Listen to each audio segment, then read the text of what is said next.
हरे कृष्णा। सभी को दंडवत प्रणाम। सादर प्रणाम प्रभु जी। हरे कृष्णा। सादर प्रणाम। भागवत के हरे कृष्णा प्रभु जी, पंचांग प्रणाम। हरे कृष्णा। सभी को दंडवत प्रणाम। आप लोगों का श्रीमद् भागवतम के प्रथम स्कंद के अध्याय 18 में स्वागत है।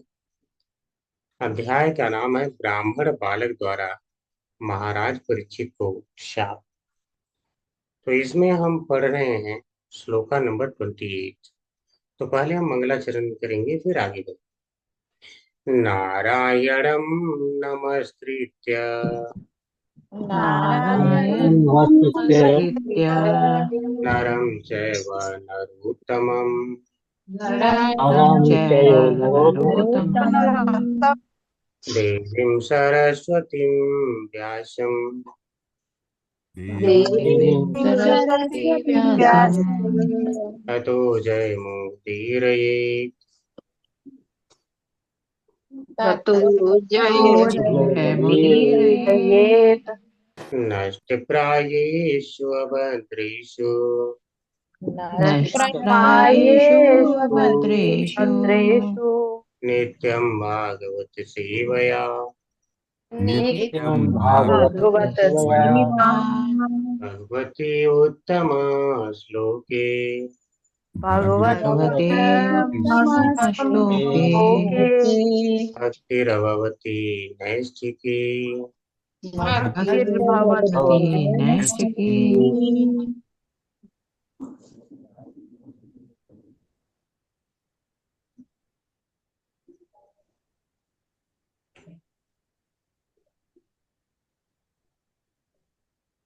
हरे कृष्ण प्रभु जी, सादर प्रणाम।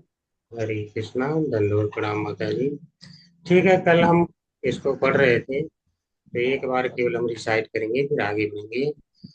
आलभ्य तृण भूम्यादि आलब्धतृणभूम्यादि असम्प्राप्तार्घ्य सूनृतः असम्प्राप्तार्घ्यसूनृतः अवज्ञातम् इवात्मानम् अवज्ञातमिवात्मानं मन्यमानश्चुकोपः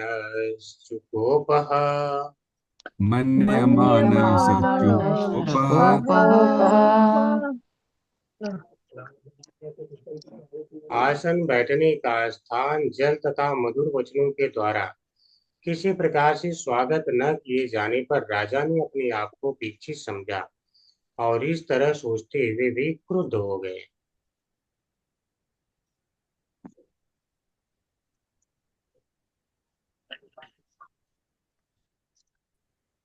ओम नमो भगवते वासुदेवाय। ओम नमो भगवते वासुदेवाय। ओम नमो भगवते वासुदेवाय। ओम अज्ञानतिमिरान्धस्य ज्ञानञ्जनशलाकया चक्षुरुन्मीलितं येन तस्मै श्रीगुरुवे नमः। श्रीचैतन्यमनोभीष्टं स्थापितं येन भूतले स्वयं रूप कदा मह्यं ददाति स्वपदान्तिकं। वन्देऽहं श्रीगुरो श्रीयुतकमलं श्रीगुरून् वैष्णवांश्च श्रीरूपं सागरजातं सागररघुनाथान्वितं तं सजीवं साद्वैतं सावधूतं परिजनसहितं कृष्णचैतन्यदेवं श्रीराधाकृष्णपादान् सगललिता श्रीविशाखान्वितांश्च नमो विष्णुपादाय कृष्णप्रेष्ठाय भूतले श्रीमते भक्तिवेदान्त स्वामिनिति नामने। नमस्ते सारस्वती देवी गौरवाणी प्रचारिणे निर्विशेषा शून्यवादी पाश्चात्यदेशतारिणे वाञ्छाकल्पतरुभ्यश्च कृपा सिन्धुभ्येव च पतितानां पावनेभ्यो वैष्णवेभ्यो नमो नमः। हे कृष्ण करुणा सिन्धु दीनबन्धु जगत्पते गोपेश गोप्ता कांत राधा कांत नमोस्तुते तप्त कांचन गौरांगी राधे वृंदावनेश्वरी पुरुषभानुसुते देवी प्रणमामि हरिप्रिये।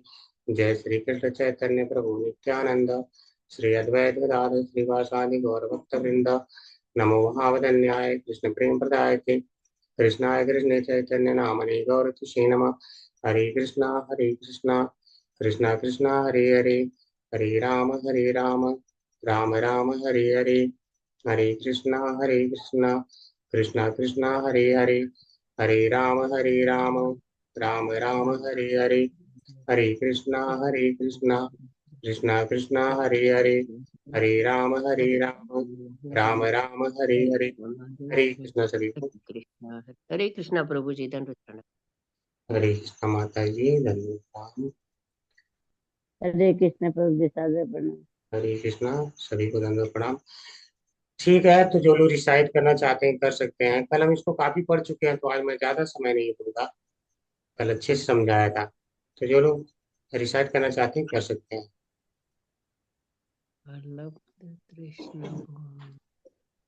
हरे कृष्ण प्रभु जी। हरे कृष्ण प्रभु जी, माता जी पढ़िए। अच्छा। अलब्ध तृणभूम्यादि सम्प्राप्ताद्यनुसूनृतः अवज्ञातमिवात्मानं मन्यमानश्चुकोपः। हरे कृष्ण प्रभु जी। हरे कृष्ण प्रभु जी। अलब्धम तीर्णम भूमि आदि असंप्रात अर्घ्य सुनृत अवज्ञातम इवम आत्मानं मन्यमानः सुकोपः। हरे कृष्ण। हरे कृष्ण प्रभु जी। लब्ध तृण भूम्यादि संप्राप्तार्घ्यो निमित्तः अज्ञातमिवात्मानं मन्यमानस्तु कोपः। हरे कृष्ण प्रभु।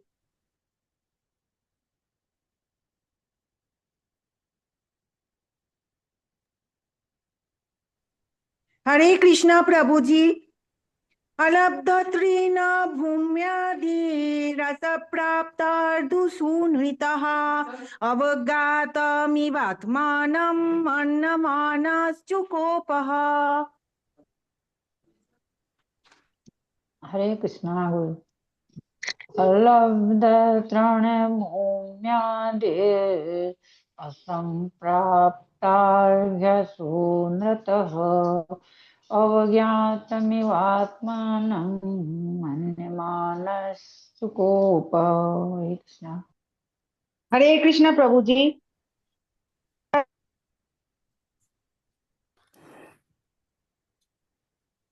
हरे कृष्ण प्रभु जी। अलब्ध तृणु भूमि आदि हरे कृष्णा प्रभु जी। असंप्राप्त अलग अदृश्यता। तृण भूमियादि असंप्राप्त अर्ध सुनीता अवज्ञातम् इव आत्मानं मन्यमानः चुकोपः। हरे कृष्ण। हरे कृष्ण प्रभु जी। अलब्ध तृण भूमि आदि असंप्राप्त अधर्न्य सुनिता अवज्ञातम इवात्मानम आत्मानम चुकोपः। हरे कृष्णा धनुष प्रणाम। हरे कृष्णा सभी को। तो कल हमने अर्थ बताया था, और आज भी पढ़े, कल भी खूब अच्छे से। आप लोग रिसाइट नहीं कर पा रहे हैं, इसको प्रैक्टिस अवश्य करिएगा सभी लोग। एक बार मैं फिर से अर्थ बता देता हूँ। अलब्ध यानी जल न पा सकने के कारण, तो उन्हें जल नहीं मिला। अब ऋषि जल देने की कंडीशन में नहीं है, आप जानते हैं। और तृण, वह आसन पर बैठे थे, तो इनको तृण का कोई आसन भी नहीं मिला, यानी घास का आसन, जिसे यहाँ धर्वासन कहा गया। या भूमि, ये भी नहीं बोले कि ठीक है यहाँ बैठ जाइए। अगर मान लो वह जमीन पे बैठा हो, और मान लो उनके पास खुद ही नहीं आसन हो, व्यक्ति जमीन पे बैठा हो, तो वहीं बोलेगा ठीक है बैठिए। अपने से नीचे तो कहेगा नहीं बैठने के लिए कोई। तो ऐसा कह सकते थे, तो वो भी नहीं हुआ। आदि यानी कुछ भी नहीं प्राप्त हुआ इस तरह का। और असंप्राप्त यानी ठीक से कोई स्वागत नहीं हुआ। ठीक से स्वागत तो छोड़ के कुछ भी प्राप्त नहीं हुआ। और अर्घ्य, कुछ नहीं तो जल पूछा जाता है। अगर मान लीजिए कोई आता है गेस्ट, तो उसे जल तो पूछा जाता है अतिथि को, लेकिन जल भी नहीं पूछा गया। और मान लीजिए जल भी नहीं है, सुनृतः, मधुर वचन के द्वारा स्वागत किया जाता है कि ठीक है, अभी हम ऐसे पोजीशन में हैं कि आपको हम तो जल नहीं पिला सकते हैं, लेकिन आई बैठी। तो ऋषि वैसे भी कंडीशन में नहीं थे, लेकिन राजा यह सब सोच रहे हैं कि मुझे इस प्रकार कोई मधुर वचन के द्वारा सम्मान भी नहीं किया गया। इसीलिए श्रील सूत गोस्वामी कह रहे हैं, अवज्ञातम इव आत्मानम। आत्मानम यानी स्वयं को, अवज्ञातम इव का अर्थ होता है सदृश, यानी वास्तव में नहीं हुआ था, उन्हें लगा, यानी सदृश यानी मानो, मानो अवज्ञातम कि उनकी उपेक्षा की गई हो। ऐसा उन्हें लगा कि मेरी उपेक्षा की गई है, तो ऐसा मन माना, बस उन्होंने सोच लिया, ऐसा हुआ नहीं था। श्रील सूत गोस्वामी कह रहे हैं ऐसा हुआ नहीं था, अर्थात मन ने माना, उन्होंने सोच लिया अपने मन में, इसलिए चूक हो, वह क्रुद्ध हो गए। तो अगर एक राजा कहीं जाता है और वो भी ऐसा जो महाभागवत हो, तो उसे अवश्य ही सामान्य अतिथि को भी जो है प्रदान किया जाता है, जल, बैठने के लिए आसन, या जो जो भी मतलब स्वागत की है, ये सारा कुछ किया जाता है। हमारी भारतीय संस्कृति में शत्रु को भी ऊंचा आसन देने का प्रावधान है। तो इसीलिए जब नहीं दिया गया तो चूक हो, उनका क्रुद्ध होना जायज है, अर्थात वो जो क्रुद्ध हो रहे हैं वो सही है, इसमें कोई समस्या नहीं है। लेकिन वह एक महाभागवत है, इसके लिए कहा गया है, अर्थात आश्चर्य भी है। इस तरह से क्रुद्ध होना आश्चर्य है, होना नहीं चाहिए था। ठीक है। तो अलब्ध तृण पुण्यादि असंप्राप्तार्घ्य सुनृतः अवख्यातम् इवात्मानं मन्यमानस चुकोपः। तो इसको आप लोग प्रैक्टिस कर सकते हैं, घर पे और पढ़ने की जरूर करिएगा, हम तो यही कहेंगे। जो थोड़ा बहुत बाधाएं वो हो जाएगा सारा।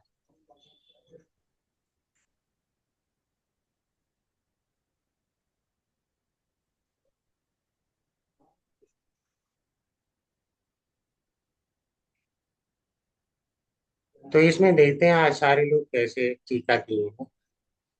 क्रम संदर्भ, क्रम संदर्भ श्रील जीव गोस्वामी कहते हैं, परीक्षित महाराज की यह दशा भगवान वासुदेव के अनुग्रह द्वारा ही हुई थी। समझ रहे हैं आप लोग क्या कर रहे हैं? भगवान वासुदेव के अनुग्रह द्वारा, अर्थात कृपा कर रहे हैं। जबकि बाहर से हमें क्या लग रहा है कि बहुत विकट परिस्थिति में है परीक्षित महाराज, और भगवान देखो कृपा कर रहे हैं, अपने पास बुलाने की तैयारी कर रहे हैं। और साथ ही साथ ऐसा नहीं कि केवल इनके ऊपर कृपा हो रही है, श्रीमद् भागवतम के रूप में प्रकट होकर पूरे संसार के ऊपर कृपा करने वाले हैं। ठीक है, तो ये भगवान की कृपा हुई थी। समझिए, सामान्य लोगों को नहीं समझ में आएगा। सामान्य लोग कहेंगे क्या, देखो भक्ति कर रहा था कितना परेशान हो गया ना, वो भी लोग उसे महाभागवत कहा करते थे। क्या हुआ महाभागवतो परीक्षित, क्या परीक्षित का हाल हो गया, सांप के विष से जला दिया गया, ऐसा लोग कह सकते हैं। लेकिन भगवान का अनुग्रह देखो, भगवान इस शरीर के बारे में नहीं सोचते, शाश्वत आत्मा का चिंतन करते हैं। तथा यह, और मान लो जो शरीर के बारे में सोचता है तो कर क्या लेता है। लोग कहेंगे ठीक है भगवान नहीं सोचते हैं, देखो हम सोचते हैं। मैं कहता हूँ आप सोचते तो कर क्या लेते हैं? जब आप बच्चे थे उस शरीर के बारे में बहुत सोचते थे। आप अकेले नहीं, आपके माता पिता सारे सोचते थे। कुछ कर लिया, आज खत्म हो गया ना वो शरीर, कहाँ है वो?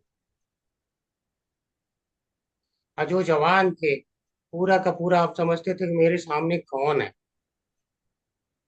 हम सबसे सुंदर हैं, हम सबसे ताकतवर हैं, यानी मैं सुंदर, मैं ताकतवर, मैं सब कुछ, मैं ज्ञानी, मेरे सामने कौन है? मैंने अच्छे वस्त्र पहने, सारा यही चलता है। वो शरीर कहाँ गया? आज काफी लोग हैं जो वृद्ध हो गए हैं, कुछ कर लिए, सोच के भी क्या कर लिए। तो भौतिक चीज के बारे में सोचना ही एक मूर्खता है। वास्तविक कल्याण तो जो व्यक्ति भक्ति कर रहा है और आत्म साक्षात्कार की दिशा में लगा है, वही वास्तविक कल्याण है। तथा यह भगवत इच्छा से ही घटित हुआ था, क्योंकि इस घटना के पश्चात तस्य इत्यादि श्लोक में महाराज परीक्षित कहते हैं कि, तो महाराज परीक्षित स्वयं कहते हैं, अध्याय 19 में जाएंगे तो कहेंगे।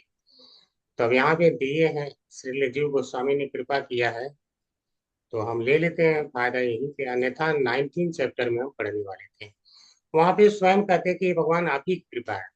सुनते हैं उनके शब्दों में, तस्य वमेयघस्य परावरीशो, तस्य वमेयघस्य परावरीशो व्यासचित्तस्य गृहे स्वभीषणम् निर्वेदमूलो द्विजशाखरूपो यत्र प्रसक्तो अयमाशु दत्ते, तस्यैवमेघस्य परावरीशो व्यासचित्तस्य गृहे स्वभीषणम् निर्वीतमूलो द्विजशाखरूपो यत्र प्रसक्तो अयमाशु दत्ते।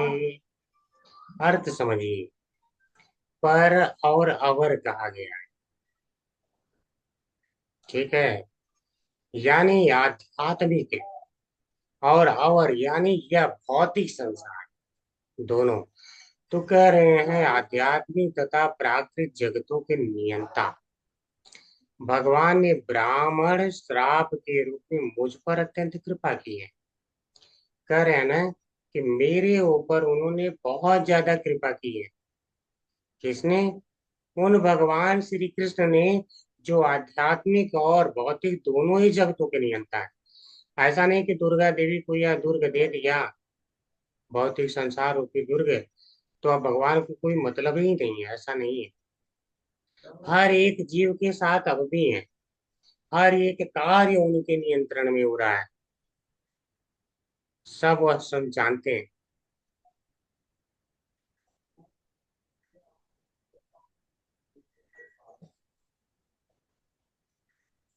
गृहस्थ जीवन में अत्यधिक आसक्त रहने के कारण मुझे बचाने के लिए भगवान मेरी समझ इस तरह प्रकट हुए हैं कि मैं भयवश अपने आप को संसार से विरक्त कर दूं।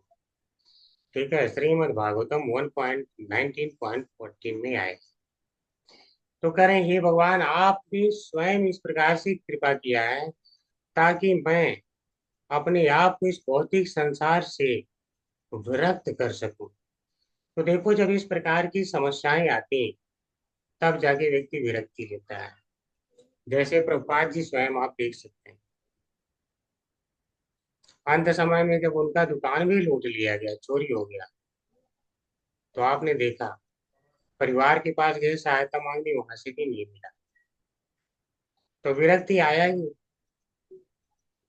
तो इस प्रकार से भगवान अपने भक्तों को देखते हैं कि यह पूर्ण कोशिश कर रहा है मेरे पास आने की, लेकिन संसार की कुछ आसक्तियां जो इसे रोक रही हैं, तो भगवान उन आसक्तियों को समाप्त कर देते हैं। डरने की आवश्यकता नहीं है, ये महाभागवतों के लिए है। ठीक है, अगर यहाँ कोई महाभागवत है तो चिंता कर लेना कि भगवान मेरा छीन लेंगे। और बाकी जो महाभागवत नहीं है उन्हें देते हैं, ठीक है, मैं पहले ही बता देता हूँ। जो महाभागवत नहीं उन्हें देते हैं, ले बेटा ले, ठीक है, ले लो, जितना चाहिए उतना सारा लो, धन चाहिए, दौलत चाहिए, जो चाहिए तो। लेकिन जब कोई दृढ़ हो जाता कि मैं तो भगवान की भक्ति करूंगा, छोड़ूंगा ही नहीं, सदैव भगवान की सेवा चाहिए, भगवत धाम चाहिए, प्रेमा भक्ति चाहिए, तब भगवान कहते हैं अगर चाहिए तो परीक्षा देना पड़ेगा। तब ये परीक्षाएं होती हैं। कोई दृढ़ नहीं अभी है, अभी तो देख ही रहे हैं, माला जप रहा, हरे कृष्णा कृष्ण कृष्ण हरे हरे। तब तो हाँ प्रभु जी, अच्छा आज आए हैं आप, ठीक है। तो हो गया, उधर बोल दिया। तो यहाँ तो अभी वो हाल है सभी का। अभी आइए जब रस आने लगेगा तो अन्य कुछ ख्याल ही नहीं रहेगा कौन हमें पुकार रहा है। वह स्थिति आएगी कहाँ। ठीक है, तो अब हम तात्पर्य पढ़ेंगे। हरे हरे कृष्ण। कृष्णा अनीता माता जी, आप पढ़ लेना। हरे कृष्णा अनीता श्रीवास्तव माता जी।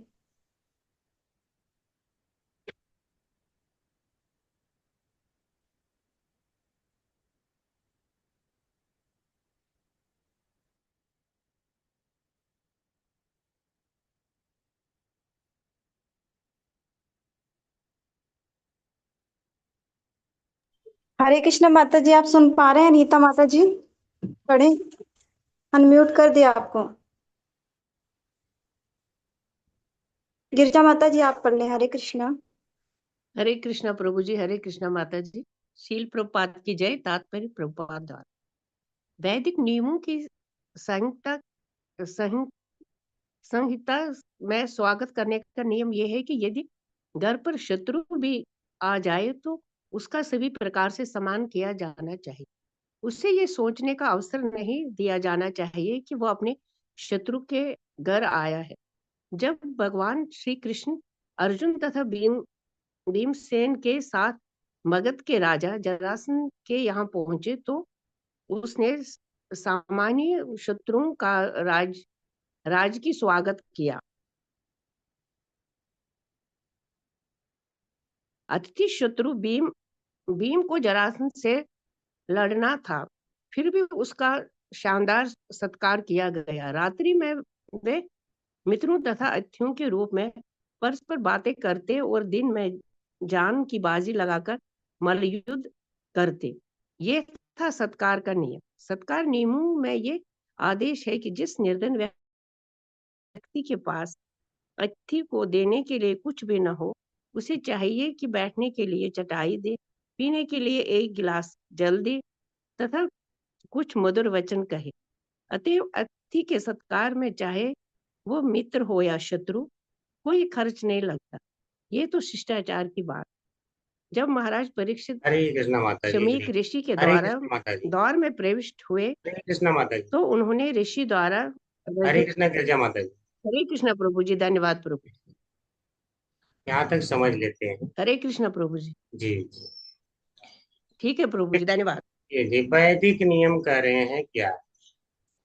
वैदिक नियम का अर्थ हो गया जो वेदों में बताया गया है नियम। तो देखिए, सत्कार का नियम बताया गया, अतिथि आया तो उसके सम्मान का नियम बताया गया।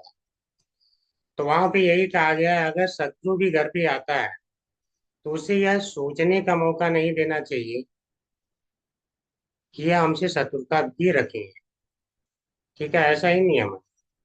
और आप देखेंगे कि मैं तो अभी बहुत अपने बचपन में तो मैं भी देखा करता था कि लोग यही करते थे। अगर किसी घर झगड़ा भी हो जाता था तो सबसे ज्यादा सुरक्षित स्थान उसके घर का ही रहता था। जब झगड़ा हो रहा है तो वहां पाएगा तो मारेगा। लेकिन अगर आप उसके घर पे बिल्कुल चले जाते हैं तो अपने घर पे जाने के बाद वो लोग बहुत अच्छे से उठा के बैठाते हैं। मैं तो गांव में रहा हूँ, मैंने देखा है प्रत्यक्ष चीज। और प्रभुपाद जी इस बात का उदाहरण भी दे रहे हैं। तो देखिए, पहले कहने का भाव यह है कि शत्रु भी आए तो उसका भी सत्कार करना है। अगर घर पे आ गए तो सत्कार होना चाहिए, ये भाव। और यहाँ तो महाराज परीक्षित गए और वो भी कैसे, महाभागवत। तो उनका तो सत्कार अवश्य होना चाहिए नियमतः। अब बस कंडीशन ये आके रुक गई है कि ऋषि की भी कोई गलती नहीं है, क्योंकि उनकी सारी अवस्था के बारे में हमने पढ़ ही लिया है। शांत मीलित लोचनम। ठीक है, सारी इंद्रिय मन बुद्धि प्राण सब कुछ, बुद्धि सब कुछ उनका क्या है, प्रति अवरुद्ध, यानी कार्य करने बंद हो चुके हैं। देखिए, अवरुद्ध का अर्थ होता है रोकना, प्रति उसका उल्टा अर्थात अंतर्मुखी हो जाना। अब देखो, इंद्रियों का हमेशा कार्य बहिर्मुखी होना, बाहर की वस्तुओं की तरफ भागती रहती है। लेकिन यहाँ पे क्या है, उनकी अंतर्मुखी हो गई। और अंत में क्या होता है, बिल्कुल उन्हें कुछ पता नहीं है, निश्चेष्ट ऐसे हो चुके हैं और उनसे जाकर के मांग रहे हैं। तो बात यहाँ पे है। दूसरा उदाहरण प्रस्तुत करते हैं कि जो जरासंध, आप जानते हैं जरासंध ब्राह्मणों को दान देने में बहुत आगे रहा करता था, दुष्ट था। जब 20,000 राजाओं ने पत्र भगवान कृष्ण को लिखा कि हम तो आपके ही भक्त हैं, हमें बंद कर रखा है, तो आइए हमें यहाँ से आजाद कराइए। तो भगवान पढ़ते हैं और जाते हैं आजाद कराने। तो आप जानते हैं कि अर्जुन और भीमसेन सेन को लेके जाते हैं। अब भगवान का प्लानिंग है कि उसे कैसे मारना है, तो ब्राह्मण के वेश में पहुंचते हैं। तो वह पूछता है कि ब्राह्मण जैसे दिख तो नहीं रहे हो, लेकिन वेश तुम्हारे ब्राह्मणों जैसे हैं। क्योंकि वो इतनी भारी भारी धनुष और गदा इत्यादि ये सब रख के, सब कंधे बहुत विशाल और मजबूत हो गए, उनकी बाजुएं बहुत ताकतवर हो गई थी। तो बाद में जो है श्री कृष्ण बता देते हैं कि देखो, जब समझी गए हो तो अब समझ लो। ठीक है, मैं कृष्ण हूँ। और वो बता देते हैं मैं अर्जुन हूँ, वो बताते हैं मैं भीमसेन हूँ। तो बोलते हैं कृष्ण तुम भगोड़े हो। वही बोलता है जरा, मैं तुमसे युद्ध नहीं करूंगा। अर्जुन को बोलते हैं तुम छोटे हो, तुम्हारे अंदर इतनी ताकत नहीं है मुझसे युद्ध कर सकते। भीमसेन को बोलता है तुम बराबरी वाले। तो दोनों के पास 10-10 हजार आदमियों का बल था। बोलता तुमसे युद्ध करूंगा। और दिन भर युद्ध होता था। और जैसे ही रात होती थी, युद्ध विराम और बिल्कुल राजकीय सम्मान के साथ स्वागत किया जाता था, राजा जैसे। और सारी बातें चलती थी, खाना पीना हर कुछ, और रिश्तेदार तो था ही। तो इस प्रकार से सारा कुछ ही चला करता था। लेकिन वहीं पे अगले दिन फिर से युद्ध होगा। तो आप देख रहे हैं सरकार का ये नियम है कुछ शास्त्रों में, मतलब शत्रु के घर पे जाके भी कोई डर नहीं है कि मैं मारा जाऊं। ये नियम होता है। और यहाँ तो महाराज परीक्षित पहुंचे। ठीक है, सोचने की बात है। अब कोई कहे मैं अगर निर्धन हूं तब क्या करूं। तो प्रभुपाद जी बिल्कुल क्लियर कर रहे हैं कि देखो उनके लिए भी वैदिक आदेश है। बैठने के लिए तो छटाई होगी, दे दो। पानी पीने के लिए तो एक गिलास जल दे ही सकते हो। और मधुर वचन तो कह ही सकते हो ना। ऐसा तो है नहीं कि जो है, अब देखो मुनि ने क्या है, मुनि ने व्रत ले रखा था। उन्होंने क्या मौन व्रत ले रखा था, आपने देखा है। मुनि ने वह बोल नहीं सकते हैं। लेकिन आप बाकी लोग तो नहीं कर सकते ना, आज हमारा मौन व्रत है, आज हम बोलेंगे भी नहीं। सबकी ये हालत तो है भी नहीं। तो अतएव अतिथि सत्कार में चाहे मित्र मित्र हो या शत्रु हो, कोई खर्च नहीं लगता। तो ये बात क्या है, यह तो शिष्टाचार की बात है। ये बहुत इंपॉर्टेंट पॉइंट है। अतिथि सत्कार का अर्थ क्या है? अतिथि सत्कार का अर्थ है शिष्टाचार पालन। ऐसा नहीं कोई भूखा है, कोई नहीं भूखा है, कोई प्यासा नहीं। शिष्टाचार पालन ही उसके प्रति जो उसका नियम है, उसका पालन कर लेने में ही सत्कार हो जाता है। तो अगर गरीब से गरीब के लिए नियम बनाया गया, कुछ नहीं है चटाई दे दो, पीने के लिए गिलास पानी तो दे ही सकते हो, मधुर वचन कह ही सकते हो। तो अगर इतना कोई कर देता है, तो ये शिष्टाचार में ही मान लिया जाता है तो उसने सत्कार कर दिया। ठीक है। तो अतिथि सत्कार में भाव देखा जाता है, क्वांटिटी नहीं देखा जाता है कि क्या क्या मेरे लिए आ रहा है। ये है। ठीक है, हरे कृष्णा, आगे पढ़ेंगे। हरे कृष्णा। रीटा माता जी पढ़े। हरे कृष्ण प्रभु जी, हरे कृष्ण माता जी, सभी को सादर प्रणाम। शिल प्रभुपाद की जय। तत्पर शिल प्रभुपाद द्वारा जब महाराज परीक्षित समीक मुनि के आश्रम में प्रविष्ट हुए तो उन्होंने मुनि से किसी राजोचित सत्कार की आशा नहीं की थी, क्योंकि वे जानते थे कि ऋषि मुनि भौतिक दृष्टि से धन संपन्न नहीं होते। लेकिन उन्होंने यह कभी नहीं सोचा था कि उन्हें बैठने का आसन, जल पात्र तथा कुछ मीठे वचन भी नहीं मिल पाएंगे। वे न तो सामान्य अतिथि थे, न ही ऋषि के शत्रु थे। अतः ऋषि के इस शुष्क सत्कार से राजा को अत्यंत आश्चर्य हुआ। वस्तुतः जब राजा को जल की अत्यंत आवश्यकता थी तो उनका क्रुद्ध होना उचित था। ऐसी विकट स्थिति में क्रुद्ध होना राजा के लिए अस्वाभाविक नहीं था, लेकिन चूंकि राजा स्वयं किसी महान संत से कम न थे, अतः उनका क्रुद्ध होना और फिर कार्यवाही करना आश्चर्यजनक था। अतः यह स्वीकार करना चाहिए कि श्री भगवान की सर्वोपरि इच्छा से ऐसा होना ही था। राजा श्री भगवान के महान भक्त थे और ऋषि भी राजा के ही समान थे, इसलिए लेकिन श्री भगवान की इच्छा थी कि ऐसी परिस्थितियां उत्पन्न हो कि जिनसे राजा को अपने पारिवारिक तथा सरकारी कार्यों से अनासक्त होकर श्री भगवान श्री कृष्ण के चरण कमलों में पूर्ण रूप से आत्मसमर्पित होना पड़े। कभी कभी कृपा में श्री भगवान अपने शुद्ध भक्तों के लिए ऐसी विषम परिस्थितियां उत्पन्न करते हैं जिससे वे उन्हें भौतिक संसार रूपी दलदल से अपने पास खींच सके। केवल ऊपरी तौर पर समस्त परिस्थितियां भक्तों के लिए अत्यंत निराशाजनक सी लगती है। श्री भगवान के भक्त सदैव श्री भगवान के संरक्षण में रहते हैं और किसी भी दशा में, चाहे निराशा हो या सफलता, श्री भगवान भक्तों के परम पथ प्रदर्शक बने रहते हैं। अतः शुद्ध भक्त निराशा के समस्त परिस्थितियों को श्री भगवान के आशीर्वाद के रूप में ग्रहण करते हैं। हरे कृष्ण प्रभु जी। हरे हरे कृष्ण माता। कृष्णा माता जी। तो देखिए, जब राजा वहां पर जाते हैं तो राजा को यह तो आशा नहीं है कि मुझे बहुत ज्यादा राजोचित सत्कार मिलेगा, यानी राजा की भांति सत्कार होगा, यह उम्मीद नहीं है। क्योंकि ऋषि का कंडीशन देख रहे हैं, छोटी सी कुटिया है, ठीक है, तो भौतिक दृष्टि से संपन्न नहीं है, तो वो नहीं है।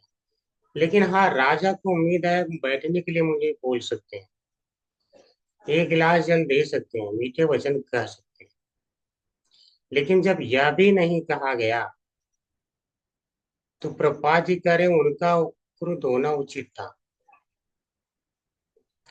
और एक बात बता दूं आपको, जब राजा नृप के बारे में आप लोग पढ़ेंगे, आगे आएगा तो, जो गायें दान कर दिए तो दोबारा उनकी जो कहानी, तो आप देखेंगे कि भगवान आते हैं तो राजाओं को समझाते हैं।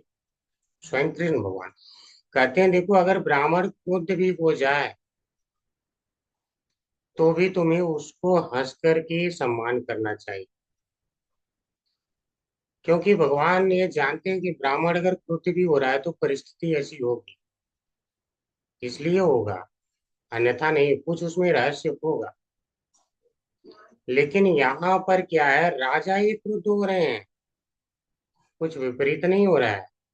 सही कहो तो भगवान के आदेशों की अवहेलना हो रही है, लेकिन ये बहुत बड़ी अवहेलना थी। अगर यही भगवान के द्वारा प्रदत्त नहीं होता तो ये भगवान के आदेश की अवहेलना हो जाती। दूसरी बात, अब इन्हें राजा मत मानिए, इन्हें मानिए महाभागवत।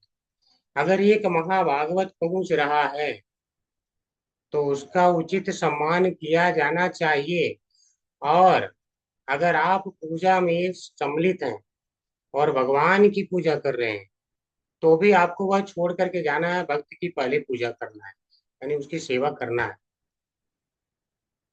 एक बार ऐसे प्रभुपाद जी जाते हैं अपने शिष्यों के साथ किसी भक्त के घर पे, तो पता है वहां से क्या संदेश आता है कि अभी वह पूजा में व्यस्त है। प्रभुपाद जी कहते हैं ये पक्का भक्त नहीं है, शुद्ध भक्त नहीं है। क्योंकि शुद्ध भक्त जो है, भक्त क्या होता है कि भक्तों का भक्त होता है। और भगवान आदि पुराण में बिल्कुल कहते हैं, अर्जुन से कहते हैं, ये में भक्त जना पार्थ न में, मतलब जो कहने का भाव है कि ये में भक्त जना पार्थ, जो ये मेरे भक्त तुम्हें दिख रहे हैं, ये मेरे भक्त वास्तव में नहीं है।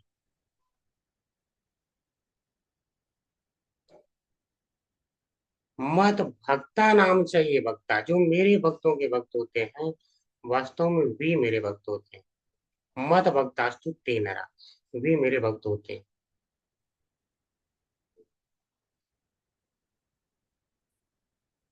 ऐसा क्लियर कहते हैं भगवान। तो जो भगवान के भक्तों के भक्त हैं, वह उन्हें भगवान अपना भक्त मानते हैं। तो उस हिसाब से देखा जाए तो ऋषि को स्वागत करना चाहिए। ठीक है, लेकिन आप देख चुके हैं ऋषि उस कंडीशन में नहीं है। ऋषि के जो कंडीशन है क्या है, स्थान त्रयात परम प्राप्तम, यानी जो तीनों अवस्थाएं होती हैं, चाहे वह जागृत अवस्था हो, स्वप्न अवस्था हो, सुप्त या सुसुप्ति हो, तीनों से वो परे है इस समय।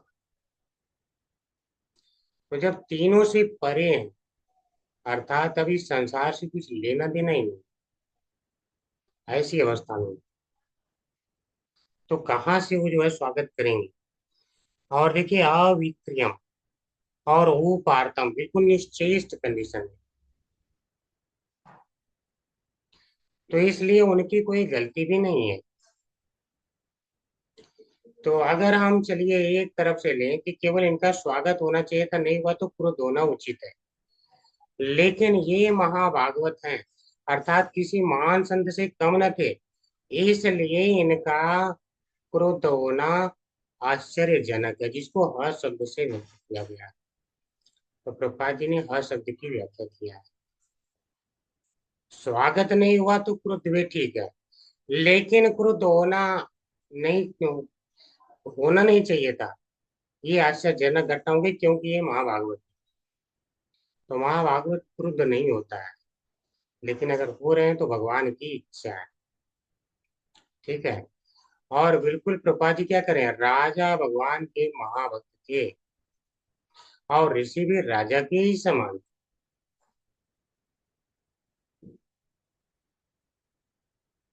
बिल्कुल समझिए, ऐसा नहीं कि ये ब्राह्मण है तो ये श्रेष्ठ हो गया, ये राजा है तो क्षत्रिय हो गए तो ये नीचे हो गए। कोई नीचे नहीं है। जब दोनों ही महाभागवत है तो उसमें नीचे क्या होता है, किसी से कम क्या होता है।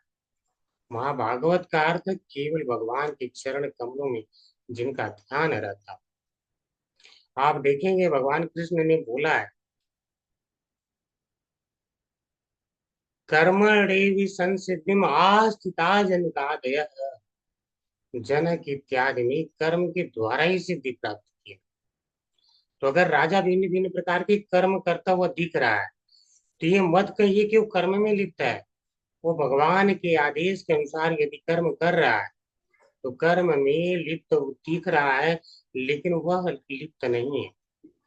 ब्रह्मणि आदाय कर्माणि संगम त्यक्त्वा करोति यः, जो भगवान को सारे कार्य समर्पित करके करता है, लिप्यते सना, यानी वह लिप्त नहीं होता है, वह किसी भी कर्म में लिप्त नहीं होता है। और इसके लिए भगवान उदाहरण देते हैं, पद्म पत्रम युव अमृषा, यानी जिस तरह कमल का पत्ता पानी में दिखता है, लेकिन उसमें क्या है, जब निकालो तो एक बूंद भी नहीं रहता। अर्थात पानी में दिख रहा है तो ये नहीं कि लिप्त है, अब आप निकालेंगे तो लेकर के चलेगा पानी, तो ऐसा नहीं है, वही तुरंत त्याग देगा। इसी तरह महाभागवत को अगर अपना राज्य त्यागना होता है तो ऐसे त्याग देता है जैसे कभी वो राजा था ही नहीं। समझिए अंतर क्या होता है, भगवान के भक्त में और लोगों में यही अंतर होता है। लोग छोड़ के भी जाते हैं तो भी हाँ फोन पे लगे रहेंगे, हाँ वहाँ वो काम कर लेना, वहाँ ये छूट गया। इन्होंने छोड़ दिया मतलब छोड़ दिया, 7 दिन के लिए बिल्कुल छोड़ ही दिया। ऐसा नहीं बोले कि हाँ जन्मेजय थोड़ा सा उधर रह गया, कुछ नहीं। लेकिन भगवान की इच्छा थी कि ऐसी परिस्थितियां उत्पन्न हो जिनसे राजा को अपने पारिवारिक तथा सरकारी कार्यों से अनासक्त होकर भगवान श्री कृष्ण के चरण कमलों में पूर्ण रूप से आत्मसमर्पित पड़े होना पड़े। अगर ऐसी परिस्थिति ना होती तो शायद वो नहीं होते, शायद नहीं होते। तो भगवान ऐसी परिस्थिति उत्पन्न करते हैं, इसलिए प्रभुपाद जी क्लियर लिख रहे हैं, सुनिए।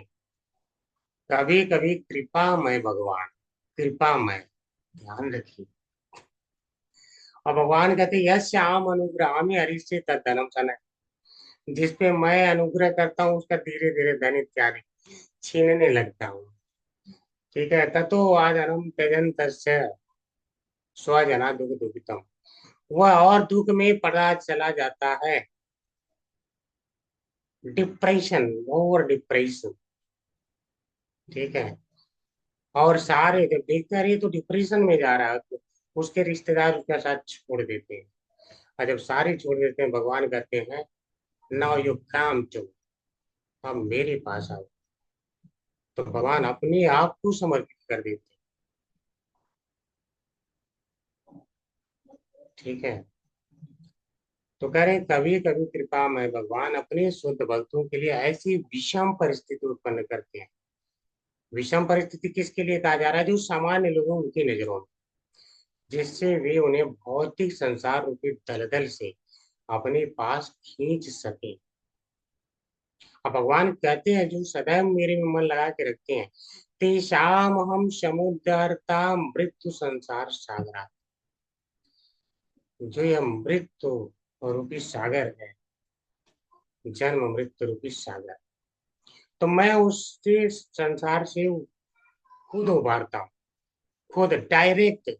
भगवत गीता के 12वें अध्याय में कहते हैं तेषाम हम समुद्रता मृत्यु संसार सागरात। और कहते हैं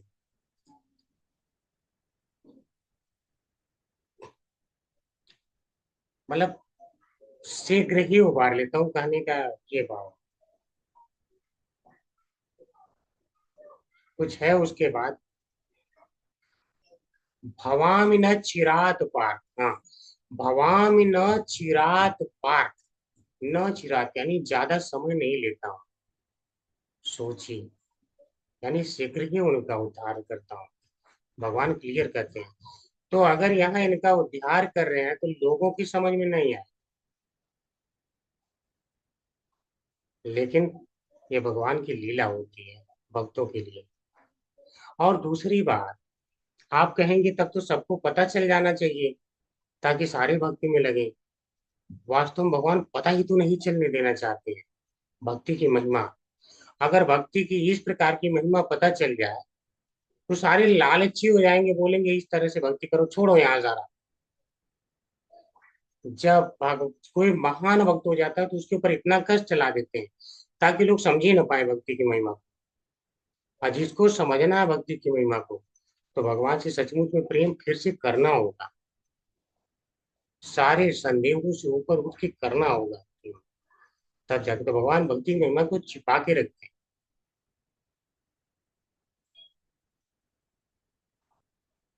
लेकिन ऊपर से सारी परिस्थितियां भक्तों के लिए अत्यंत निराशाजनक सी लगती हैं। ठीक है, ऐसा लोगों के लिए लगता है। भगवान के भक्त सदैव भगवान के संरक्षण में रहते हैं और किसी भी दशा में, चाहे निराशा हो या सफलता, भगवान भक्तों की परम पथ प्रदर्शक रहते हैं। पथ प्रदर्शन भगवान कर रहे हैं। सोचिए, उन्हें आभास भी नहीं है कि मैं जो करने जा रहा हूँ गलत है या सही, लेकिन भगवान ऐसा मार्ग प्रदर्शन कर रहे हैं। अतएव शुद्ध भक्त निराशा की सारी परिस्थितियों को भगवान के आशीर्वाद के रूप में ग्रहण करते हैं। तो अगर भक्तों के जीवन में कभी कुछ निराशा आती है तो घबराना नहीं है, वह भगवान का ही प्लानिंग होता है। अब जो जो भक्त हो गए हैं वो लोग समझ जाना कि ये भगवान की प्लानिंग से हो रहा है। और जो नहीं भक्त हुए हैं वो मत भगवान का प्लानिंग समझना, उनके लिए कर्मों का फल। ठीक है, तो दोनों ही होता है। तो आगे बढ़ेंगे, कई बार रिसाइट कर सकते हैं इसको सभी लोग।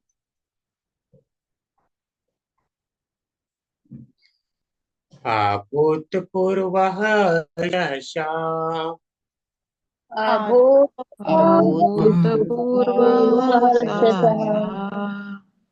क्षुतत्रिभ्यामर्दितात्मनः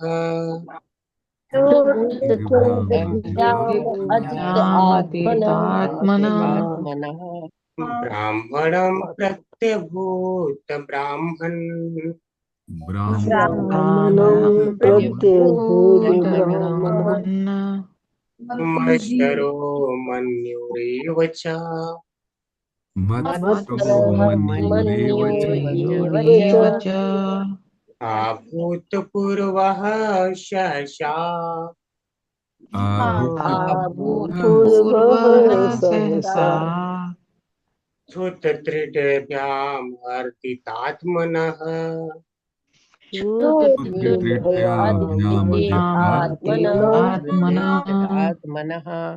ब्राह्मणं प्रत्यभूत ब्राह्मण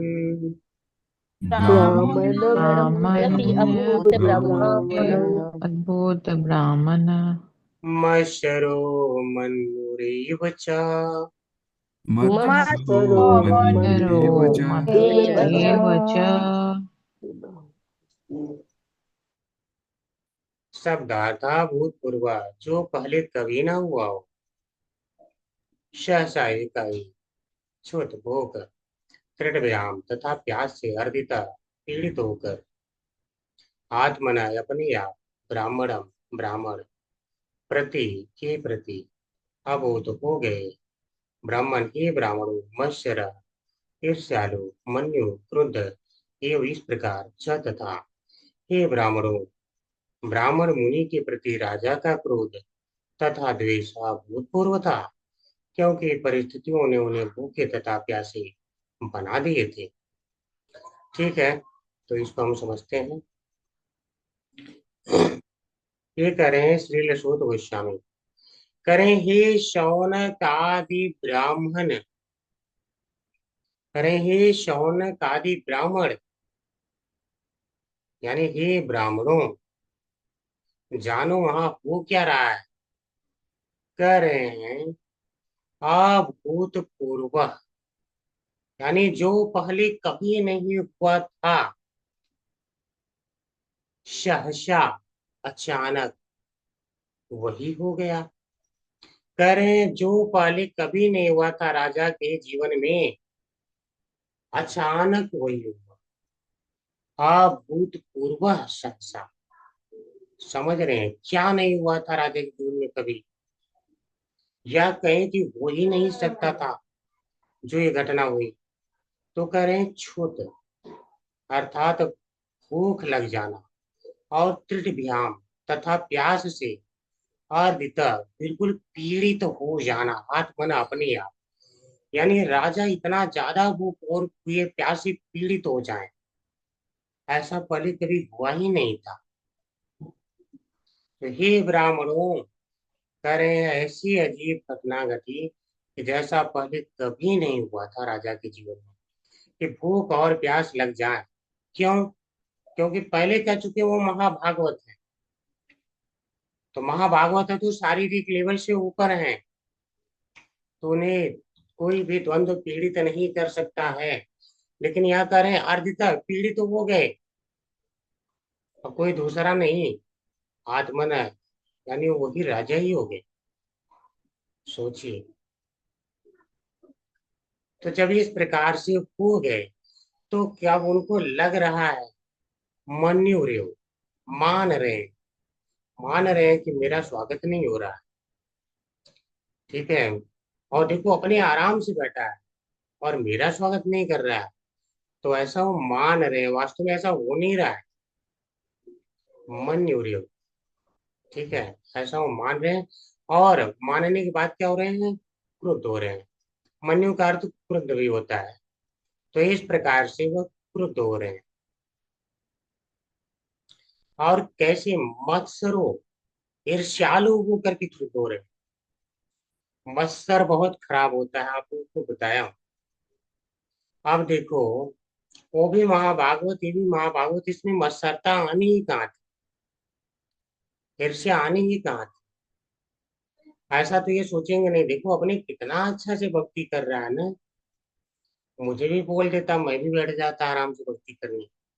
देखो ऐसा नहीं होता है भक्तों में। अब मान लो सभी को कह दिया जाए, अगर कोई कहे कि आज तो मैं 4 बजे मंगला चरण नहीं अटेंड कर पाऊंगा, तो कोई ऐसा तो नहीं बोलेगा ना कि अच्छा ठीक है आप मत अटेंड करो। लोग बोलेंगे आप भी अटेंड करो, आप भी अटेंड करो। सारे चाहते हैं कि लोगों की भक्ति बढ़े, तो इसमें भी मत्सरता कहीं नहीं आनी थी। लेकिन आया कि मेरा स्वागत नहीं करेगा ये, मैं राजा हूँ, मेरी कारण मैं कली का दमन करने वाला हूँ। ठीक है, इस प्रकार के भाव आ रहे हैं। तो कह रहे हैं हे ब्राह्मणों, यानी जो ब्राह्मण, ये वाला ब्राह्मण आया है शमीक मुनि के लिए, कह रहे हैं उनके प्रति अभूत, उनके प्रति हो गए, क्या हो गए?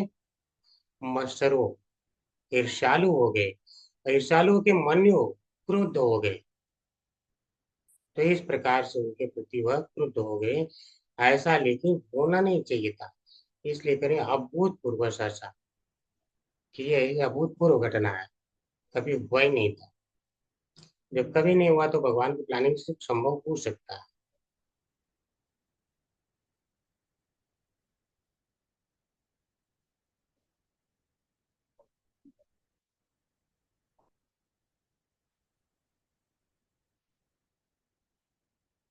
श्रीधरी, राजा के मन में महर्षि समीर के प्रति द्वेष बुद्धि हो गई।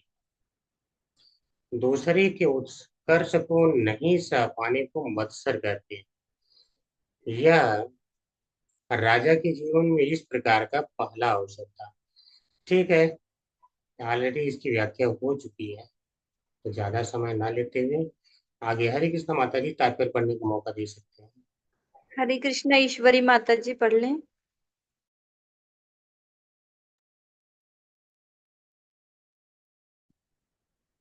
हरे कृष्णा माता जी, सादर प्रणाम प्रभु जी। तात्पर्य शिला प्रभुपाद के द्वारा, शिला प्रभुपाद की जय।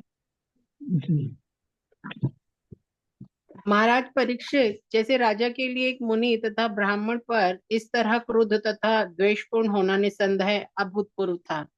राजा भली भांति जानते थे कि ब्राह्मण, साधु, बालक, स्त्रियां तथा वृद्ध पुरुष दंड के दायरे के बाहर होते हैं।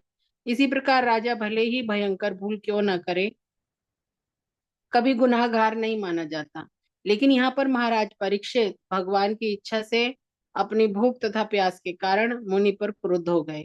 राजा का अपनी प्रजा को अपना सत्कार न होने या अपनी उपेक्षा करने के लिए दंड देना ठीक था, लेकिन चूंकि दोषी एक मुनि तथा ब्राह्मण थे, अतएव यह अभूतपूर्व घटना थी। जिस तरह भगवान किसी से ईर्ष्या नहीं करते, उसी तरह भगवत भक्त भी कभी भी किसी से ईर्ष्या नहीं करता। महाराज परीक्षित के इस आचरण की एकमात्र सफाई यही है कि भगवान द्वारा ऐसा पूर्व नियोजित था। हरे कृष्णा। धन्यवाद प्रभु जी, हरे धन्यवाद कृष्णा माता माता जी, हरे कृष्णा। ठीक है, तो उनका क्रुद्ध होना अभूतपूर्व था, अर्थात ऐसा कभी नहीं हुआ था, ये हम समझ चुके हैं। और दूसरी बात करें, राजा भली बात जानते थे कि ब्राह्मण, साध, बालक, स्त्रियां तथा वृद्ध पुरुष दंड के दायरे से बाहर होते हैं। तो उस अगर दृष्टिकोण से देखें तो ब्राह्मण को के ऊपर क्रुद्ध नहीं हो सकते थे। इनमें से ब्राह्मण एक है। और दूसरी बात, राजा है, और राजा भी अगर गलती करे तो उसको भी गुनाहगार नहीं माना जाता है, क्योंकि राजा भी हमेशा गलती उससे हो जाती है। ऐसा नहीं है कि गलती वो जानबूझ के करता है। कभी अगर गलती हो जाती है तो गुनाहगार नहीं माना जा सकता, क्योंकि वह धर्म की स्थापना ही करना चाहता है। और हो सकता है कभी गलत व्यक्ति को दंड मिल जाए, हमेशा ऐसा नहीं है कि सही को ही मिले। कभी हो भी सकता है कि न्याय प्रक्रिया में कुछ गलत हो जाए, तो उसे गुनाहगार आप नहीं मान सकते। अगर वह वास्तव में ईश्वर भक्त है तो वह अपनी कोशिश यही करेगा कि न्याय हो।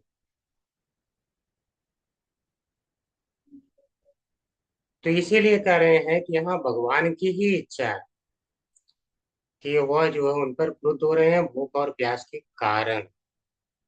अन्यथा भूख और प्यास के कारण क्रुद्ध होने का कोई सवाल नहीं था। राजा का अपनी प्रजा को अपना सत्कार न होने या अपनी उपेक्षा करने के लिए दंड देना ठीक था। अगर राजा की उपेक्षा हो रही, जो सबका ध्यान रख रहा है, उसकी उपेक्षा नहीं किया जाना चाहिए, तो उसके बदले दंड दिया जा सकता है। अच्छा, एक बात अगर यहाँ पे थोड़ा सा और अगर आगे सोचेंगे, ईश्वर सबका ध्यान रख रहे हैं। ईश्वर इस संसार में किसका ध्यान नहीं रख रहे हैं? ऐसा तो नहीं बोले कि मैं सूर्य बाकी लोग के लिए हटा लूंगा जो मेरी भक्ति नहीं करते, या इंद्र से बोल के तुम उसके लिए बारिश मत करो जो मेरी भक्ति नहीं करता, या ऑक्सीजन की मात्रा उस एरिया में कम कर दो जो मेरे भक्त नहीं है। ऐसा तो नहीं भगवान ने बोला ना। और सारी चीजों का जो है ध्यान रख रहे हैं। और इसके बाद लोग भी भगवान का जो है सत्कार नहीं कर रहे हैं, जो तो भी भगवान क्रुद्ध नहीं हो रहे हैं। उनकी सहनशीलता देख रहे हैं आप। सहनशीलता भगवान का देखो आप। ठीक है, अगर विचार किया जाए तो बहुत विचारनी बात है। इसलिए हर व्यक्ति को अगर भगवान कभी मान लो ऐसे को दंड देते हैं, तो जब बहुत हद हो जाता है तब भगवान कहते हैं यदा यदा ही धर्मस्य ग्लानिर्भवति बात। ठीक है, तब भगवान आते हैं और उनका संहार करते हैं। और संहार करके वो भी कृपा करते हैं, स्वयं अपने हाथ से करते हैं। और यह और आप इसका एक बहुत अच्छा उदाहरण आएगा आगे जो देखने वाले हैं। ठीक है, ब्राह्मण से संबंधित है, ब्राह्मणों के उद्धार से। तो उसकी व्याख्या अभी नहीं करूंगा, रहस्य रहने देते हैं। लेकिन चूंकि दोषी एक मुनि ब्राह्मण थे, अर्थ यह हुआ है अभूतपूर्व घटना थी। दंड देना ठीक है, लेकिन अगर मुनि या ब्राह्मण है तो दंड नहीं दिया जा सकता। तो आप कहेंगे प्रभु जी अश्वत्थामा को दंड दिया गया था, इन्हीं के खानदान में लोग हैं, इन्हीं के वंश परंपरा में। तो आप देखेंगे दंड क्या दिया गया था। जो उसका अपराध था उसने सोते हुए बालकों को मारा था। फिर भी द्रौपदी ने माफ कर दिया कि मत मारो इसे जान से। बाल ही तो उसके छेड़ दिए थे, क्या कर दिया था। ठीक है, तो समझो कि उसे कुछ नहीं दंड दिया गया था। तो बहुत ज्यादा भक्त सहनशील होते हैं। तो यहाँ सहनशील नहीं है, नहीं रह पाए, तो यह क्या अभूतपूर्व घटना है। ऐसा इनके तो कभी वंश परंपरा में नहीं हुआ कि ब्राह्मण को कोई दंड देने की सोचे। और क्या ये कहानियां नहीं जानते अश्वत्थामा को माफ किया गया था?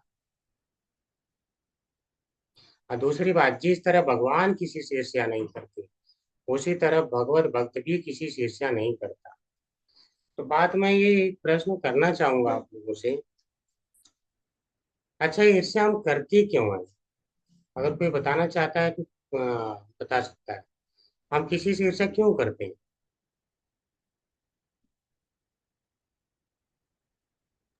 हरे कृष्णा प्रभु जी, सादर प्रणाम। हरे कृष्ण।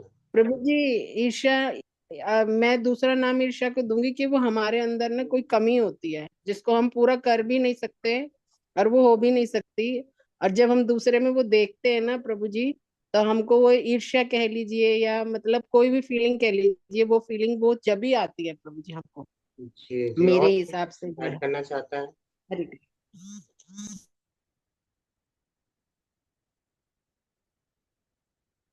कोई कुछ ऐड नहीं करना चाहता है? ठीक, कोई बात नहीं।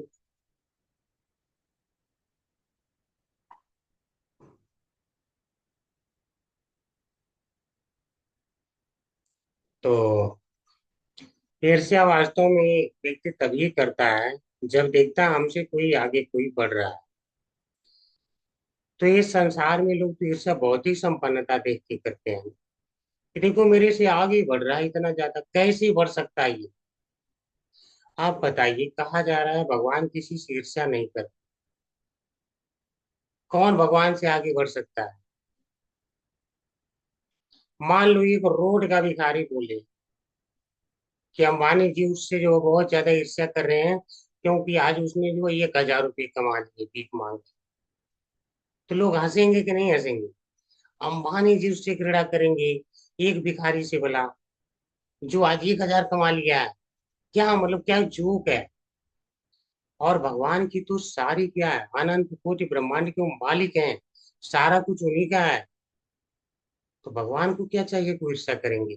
इसी प्रकार भगवत भक्त को भी कुछ भौतिक चाहिए ही नहीं। तो भक्त भी किसी से ईर्ष्या नहीं करता है।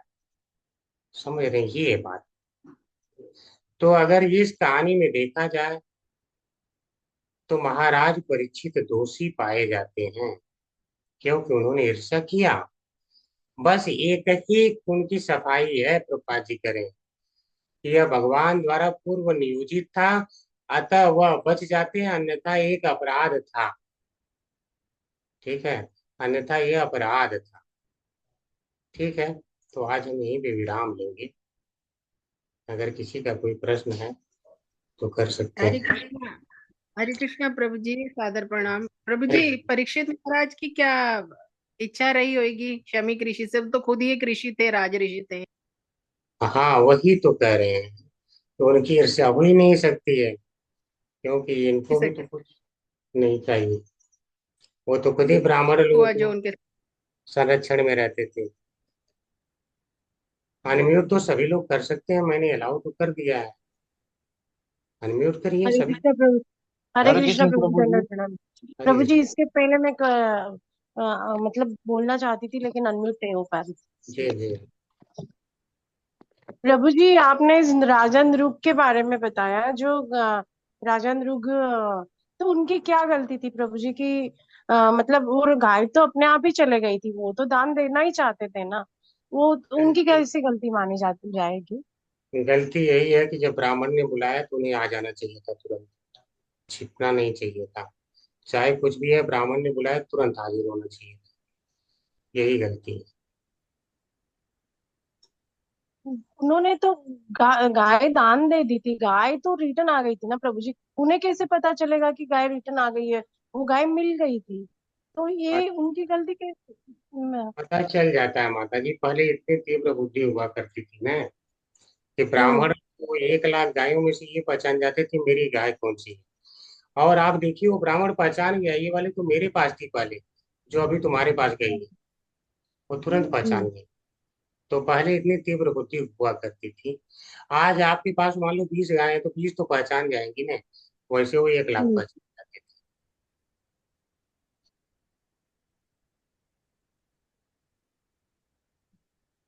तो आएगी माता जी जब कहानी, तो उसमें और भी व्याख्याएं बहुत सारी रहेंगी। ठीक है, सारा ही अच्छे से ऐसे ही किया जाएगा जैसे ये किया जा रहा है। बाकी फिर भी अगर कोई संदेह है तो बताइए।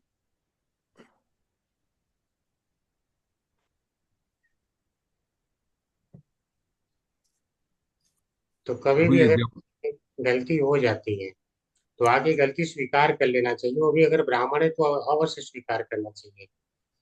ठीक है, तो उन्हें स्वीकार कर लेनी चाहिए। बीच में प्रभुपाद जी तो कह रहे हैं ना कि राजा परीक्षित की गलती नहीं थी। वो मतलब स्वाभाविक था कि उन्हें प्यास लगी थी और पानी देना चाहिए था। जी। तो फिर फिर से बोला गया है कि भागवतम में बोला गया है गलती थी। नहीं हाँ, समझ पा रही थी। समझ नहीं पा रहे तो इसको ऐसे समझिए कि देखिए, अगर एक राजा जाता है तो उसका स्वागत होना चाहिए, और स्वागत होना चाहिए, और स्वागत नहीं किया जाता है तो जो नहीं करता उसकी गलती है। ठीक है। और दूसरी बात, वहां पर वह है स्वागत करने की कंडीशन में नहीं है, राजा को आंख से दिख रहा है, और जब दिख रहा है तो उन्हें उनसे पूछना ही नहीं चाहिए था कि आप मुझे पानी पिलाइए, या आपने उस पशु को देखा क्या जिसको मैंने मारा था। तो उन्हें वहां पे ऐसी उम्मीद ही नहीं करना चाहिए था, क्योंकि अगर कोई उस अवस्था में है, जो तुरीय अवस्था में थे, आप समझ रहे हैं, और ये भगवत भक्त हैं, महाभागवत हैं, तो इन्हें पता है तुरीय अवस्था क्या होता है, उसके लक्षण ये तुरंत समझ जाएंगे। कुछ उन्हें पता ही नहीं है, ऋषि को तो वहां मांगना नहीं चाहिए था, यहाँ तो और इन्हें सोचना चाहिए था इस प्रकार से इनकी गलती भी है। ठीक है, तो गलती तो है, तुरीयावस्था में देखिए मांगना ही नहीं चाहिए था, लेकिन चूंकि ये भगवान द्वारा ही योजना बनाई गई है, इसलिए इनकी गलती जो है क्षमा की जा रही है। ठीक है, गलती तो साफ दिख रही है। वैसी अवस्था में किसी से आप मांग सकते हैं क्या? आप अगर केवल जप कर रहे हो ध्यान अवस्था में, तो भी नहीं कोई कुछ नहीं कहेगा। समझ जी रहे? प्रभु, मैं गलती नहीं की। हाँ, तो अब समझ में आ गया माता जी? जी प्रभु जी। जी जी, ठीक है। और किसी का कोई प्रश्न?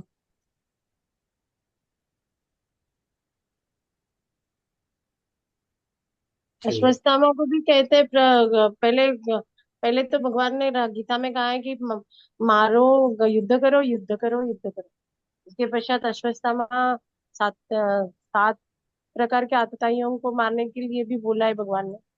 और फिर अश्वत्थामा इतनी बड़ी गलती करता है तो भी भगवान बोलते हैं कि मुझे आपसे यही मतलब हाँ कि यही उम्मीद थी कि आपने इसे माफ कर दिया, वो अच्छा लगा। ये नहीं समझ पा रहे प्रभु जी।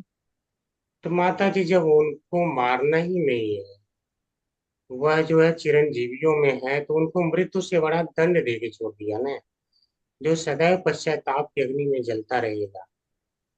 तो उसका जो मणि था, जिसके कारण उसका तेज था, सारा एक ब्राह्मण का सारा कुछ तेज ही होता है। अगर उसे तेज छीन लिया जाए तो ऐसे ही मर गया।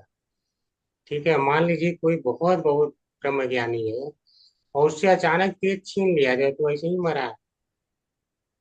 उसको हम्म। क्या मारेंगे? तो ब्राह्मण का जो तेज उन्होंने छीन लिया ना सारा, तो वैसे ही मर गया। तो मरे हुए क्या मारेंगे? तो मरने से ज्यादा खतरनाक हो गया। समझ रहे हम्म। हैं? क्योंकि जो सम्मान होता है, सम्मान से बड़ा जो है, ब्राह्मण हो या एक सम्मानित व्यक्ति के लिए सम्मान ही सबसे बड़ा होता है। उसका वही छीन गया। ये है। वह तो चाहता था कि मुझे मार ही दो, लेकिन भगवान ने उससे बड़ा ही दंड दिया है। तो एक प्रकार से मार दिया, दूसरी प्रकार से नहीं भी मारा। दोनों एक साथ घटना हुई है। और इसकी बहुत अच्छी व्याख्या हुई थी माता जी। जो पिछले चैप्टर है ना, आपको फिर से सुनना पड़ेगा। मुझे लग रहा है आप नहीं अटेंड किए हैं क्लासेस। ये जी सब प्रभु जी, मैं मतलब बहुत बाद में जुड़ी हूँ ना, इसीलिए। वही बात है, आप नहीं अटेंड किए ना। ये सब की बहुत, जैसे मैं अभी एक एक श्लोक करता हूँ ना व्याख्या, वैसे एक एक हम्म। श्लोक की बहुत लंबी लंबी व्याख्या हुई है ये सब की। तो आप फिर से सुन लेना। अगर ऐसा आवश्यक है तो मैं ड्राइव पूरा शेयर कर दूंगा, तो आप लोग जी सुन प्रभु। लेना, कोई नहीं। जी प्रभु जी, थैंक यू, हरे धन्यवाद प्रभु।